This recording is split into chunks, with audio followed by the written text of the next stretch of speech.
সম্মানিত দর্শক শ্রোতা মণ্ডলী, একটি বিষয় আমাদের কাছে একজন দিনী ভাই জানতে চেয়েছেন তার অর্ধাঙ্গিনী সম্পর্কে, যে নাভির নিচের লোম কাটার ব্যাপারে তিনি জানতে চেয়েছেন।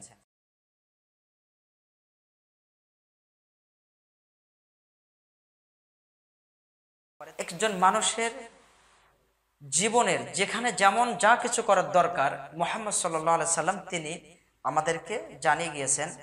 আয়েশা সিদ্দিকা রাদিয়াল্লাহু তাআলা আনহা তিনি বলেন, রাসূল সাল্লাল্লাহু আলাইহি সাল্লাম তিনি আমাদেরকে বলতে বলেছেন তার বাহিরের কার্যাদি সম্পর্কে, এমনকি তিনি যখন আমাদের ঘরে থাকতেন, আমাদের সাথে থাকতেন, গোপন বিষয়গুলো আমাদেরকে জানাতে বলেছেন ইসলামের কারণে। অর্থাৎ আয়েশা রাদিয়াল্লাহু আনহা তিনি বলেছেন রাসূল সাল্লাল্লাহু আলাইহি সাল্লাম আমাদেরকে বাহিরের ভিতরের সকল কথাই উম্মতকে জানাতে বলেছেন।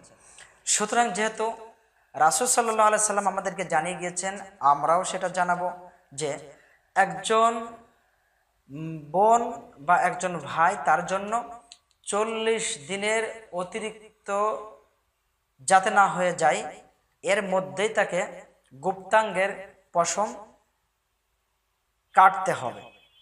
এটা হচ্ছে ইসলামিক নির্দেশ আমাদের জন্য।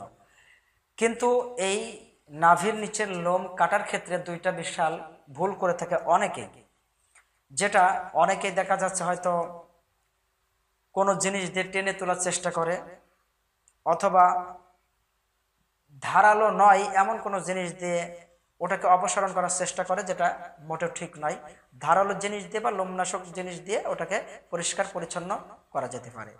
2 নম্বর, লজ্জাস্থানের পশম